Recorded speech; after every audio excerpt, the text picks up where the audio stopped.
Bonjour, bonsoir, bienvenue sur la chaîne de l'immigration et de l'entrepreneuriat. Si c'est la première fois que tu arrives sur cette chaîne, mon nom est Stéphane Chouapi. Ici, nous parlons d'immigration, d'intégration et d'entrepreneuriat parce que nous sommes certains que ce sont des thématiques qui vous permettront non seulement d'immigrer au Canada, mais surtout de prendre votre place ici grâce à l'entrepreneuriat.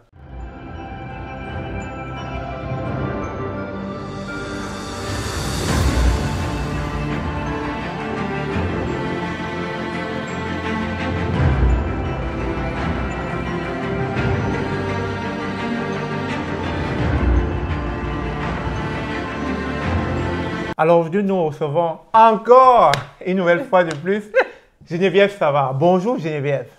Bonjour Stéphane. Comment vas-tu? Super bien, et toi? Ça va. Ça roule? Je me porte comme un charme et puis l'hiver étant là, je suis tout le temps frais, ben voilà, comme un poisson dans l'eau. Voilà. Ah, ça prend une petite veste là. Tout à fait, tout à fait. Alors aujourd'hui, nous allons parler de la retraite. Mais cette fois-ci, ça ne sera pas la retraite au Canada, mais c'est la retraite dont parlent les Africains au quotidien. On va aller au pays, on va rentrer au pays. On n'est plus capable l'hiver, ça nous agace. On en a marre. Donc aujourd'hui, avec toi, on va un peu parler de pourquoi les Africains chialent. Comme les Québécois, depuis un certain temps.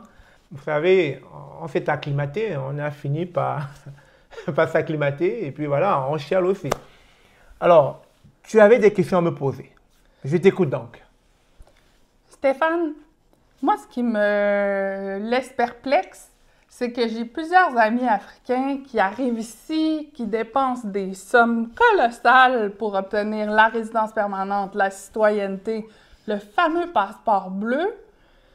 Et là, une fois qu'ils sont installés ici, qu'ils ont eu leurs enfants ici, tout ça, ils me disent on a juste un rêve, c'est de retourner chez nous, passer la retraite. Après avoir passé autant d'énergie à s'intégrer, mais pourquoi donc, Stéphane, vouloir retourner dans leur pays où t'es vieux, le système de santé est peut-être pas optimal, et puis là, tu vas être loin de tes enfants? Explique-moi ça. Alors, c'est une excellente question que Geneviève Savard pose là et je vais essayer de lui apporter des éléments de réponse. Et puis, n'hésitez pas dans les commentaires. J'attends ces éléments de réponse. Si vous en avez mieux que moi, ça me fera plaisir de lire vos réponses. Ça pourra aussi aider Geneviève Savard à mieux savoir pourquoi certains Africains, après avoir mis autant d'énergie pour leur projet d'immigration, décident à un moment donné, lorsqu'ils arrivent à la vieillesse, de rentrer dans leur pays d'origine pour leur retraite. Alors, Geneviève, je tiens à te rappeler que très souvent, si tu as remarqué, et tu as été d'ailleurs à IRCC, agente de IRCC, aujourd'hui tu es consultant en immigration, tu dois forcément remarquer ça. Les Africains qui immigrent, très généralement, ils immigrent tardivement. Ils immigrent passé, je dirais, 25, 27, 28 ans déjà. Et certains, tu as dû remarquer que quand ils immigrent très généralement avec une femme et puis des enfants. Tu as aussi dû remarquer ça. Et donc, quand tu vois un peu tous ces différents immigrants dans les différents exemples que je viens de prendre, très souvent, quand ils arrivent ici, c'est pour le bien-être. Et ce bien-être, c'est beaucoup plus pour leurs enfants. Ils mettent tout à profit pour que ça puisse bénéficier aux enfants. Et quand ils arrivent ici, ils sont venus, comme je dirais, se sacrifier. C'est un gros sacrifice qu'ils font en venant ici au Canada. Tu l'as dit d'ailleurs en entrée de jeu, ils ont tout laissé derrière eux. Ils ont mis beaucoup d'énergie, beaucoup d'argent, beaucoup de temps pour immigrer. Et tu comprends bien que quand ils arrivent ici, c'est pour pouvoir assurer un meilleur avenir à leurs enfants. Et si on comprend cela sous cet angle de vue, tu vas vite te rendre compte que ce n'est plus d'eux dont il est question. Ce n'est plus de leur bien-être dont il s'agit. Il s'agit du bien-être de leurs enfants. Donc, avec le temps, si tu vois bien, on attend que les enfants soient un peu majeurs, soient grands, soient autonomes. Et quand ils arrivent justement à l'âge qui est l'âge majeur ici, qui est de 18 ans, eux, très généralement, s'ils ont immigré à 25 ans, 30 ans et 40 ans, si l'enfant, disons, il est arrivé au Canada, disons, à tout casser à 2 ans ou 3 ans, le temps que le parent attend que cet enfant devienne majeur, il passe quasiment, on va dire, à peu près 15 années de sa vie ici. À peu près. Ça, c'est le minimum. Sinon, certains pourront passer 25 ans de leur vie ici. Rajoutez le 15 ans ou 25 ans à 25 ans quand cette personne arrive au Canada ou 30 ans quand il arrive au Canada, on est déjà autour de l'âge de la retraite, pas loin de là, 50 ans. Et tu comprends que ce sacrifice était beaucoup plus dur aux enfants, mais n'oublie pas que quand il immigre, il a toute sa vie dans son pays d'origine. Il a passé 25 ans, 30 ans de sa vie dans son pays d'origine. Les habitudes ancrées sont dans son pays d'origine. Même si tôt ou tard il essaie de s'adapter, il est encore dans son pays d'origine. Donc vite fait, quand l'enfant atteint l'âge de la maturité, c'est-à-dire l'âge majeur où il est autonome, il peut faire ce qu'il veut. Et il y a aussi un autre facteur que je tiens aussi à préciser, c'est le climat. Le climat n'aide pas non plus. Même les Québécois sont tout le temps en train de courir en Floride durant l'hiver. J'ai des amis québécois qui me disent « Non, moi je suis au Mexique, je suis en Floride. » Parce que justement, l'hiver est rude pour tout le monde. Ça, donc, c'est vrai. Je reconnais que l'hiver, c'est difficile parce que si je prends une journée comme aujourd'hui, il fait moins 25, il faut s'habiller chaudement. Tout à fait. Tout à fait. Il y a comme... C'est pas super plaisant. C'est ça. Et je regarde tout le phénomène des snowbirds québécois. Là, pour ceux qui nous écoutent, qui connaissent pas ce que c'est, les snowbirds québécois, c'est le concept que quand tu prends ta retraite, tu pars puis tu t'en vas en Floride 6 mois par année ou dans ces eaux-là, 3-6 mois par année. Tout à fait. Pendant l'hiver. Ce que j'en comprends, c'est ce que tu m'expliques, c'est que vous feriez, certaines personnes feraient la même chose. Tout à fait, tout à fait. Parce que si on rajoute tous les facteurs que je viens de te citer là, le sacrifice pour le bien-être des enfants, le climat, tout ça déjà concourt à ce que la personne, à un moment donné, rendue à la retraite, rendue à un âge très avancé, ne supporte plus le froid, ne supporte plus les frustrations, parce que les frustrations ne se terminent pas.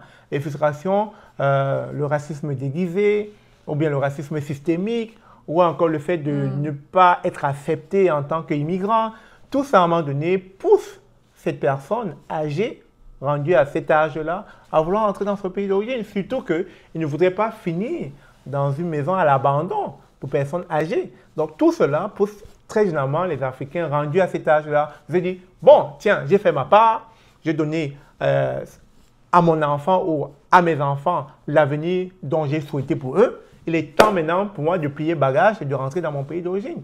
C'est pour ça que très souvent, beaucoup d'Africains se projettent dans leur retraite, dans leur pays d'origine. Surtout qu'on dit que l'Afrique est le berceau de l'humanité. Donc très souvent, on dit que c'est encore vierge, il y a encore des opportunités, des possibilités. Ouais. Donc beaucoup aussi pensent que rendu là, c'est le moment d'aller saisir ces opportunités-là aussi. Donc, il y a tous ces facteurs qui poussent très généralement des Africains à rentrer parce qu'on dit tout le temps, il y a un adage qui dit « on se sent mieux chez soi qu'ailleurs ». Mais je me demande, Stéphane, quelqu'un qui a vécu au Canada, un pays développé, organisé, structuré, discipliné pendant X décennies, X nombre d'années, est-ce qu'il va vraiment y trouver son compte quand il va rentrer à la maison, quand il va rentrer au Cameroun, puis qu'il va vouloir prendre sa retraite? Là, il va être loin de ses enfants, de ses petits-enfants à venir. Est-ce que ça va pas? Est-ce que le Cameroun va rester le pays idéal qu'il avait dans son pays? Est-ce qu'il ne risque pas de faire face à un genre de choc culturel? Bien sûr, c'est bien que tu en parles. Effectivement, ça sera un autre choc, un choc retour au pays natal. Parce qu'effectivement, si quelqu'un est parti très longtemps et qui s'est acclimaté au nouveau pays d'accueil, qui est le Canada, c'est clair qu'il aura déjà acquis certaines habitudes ici et qui seront peut-être, comment je vais dire, contraires aux habitudes qu'il va retrouver quand il va rentrer dans son pays d'origine.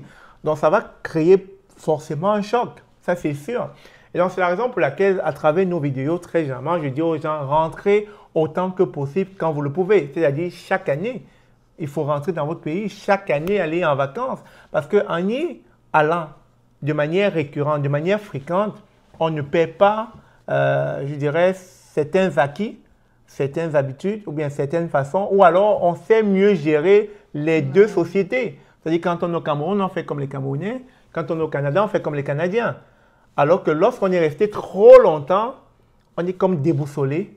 On est comme quasiment, on a perdu un peu la culture de ce côté. Et quand on revient, les gens savent que tu es nouveau. Parce que même dans ta façon de parler, d'agir, on comprend qu'effectivement, tu n'as pas vécu là. Alors que quand tu fais la navette, comme les Québécois d'ailleurs font la navette, tous les hivers, ils vont en Floride, ça devient comme un acquis, une habitude, une familiarité qui naît au fil des années parce qu'ils le font très souvent, ces allers-retours, ce va-et-vient.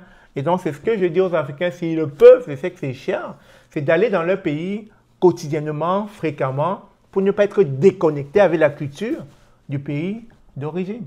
Donc, la seule question qui demeure, c'est Oui. Et toi, Stéphane, Oui. où comptes-tu passer ta retraite? Alors ça, c'est une méchante et bonne question. Je ne sais pas encore.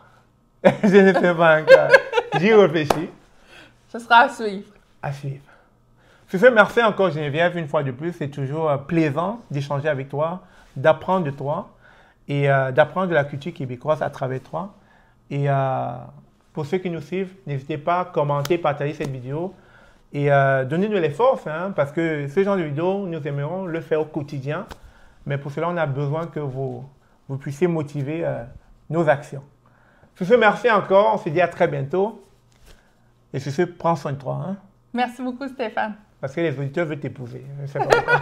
Allez, ciao. Salut!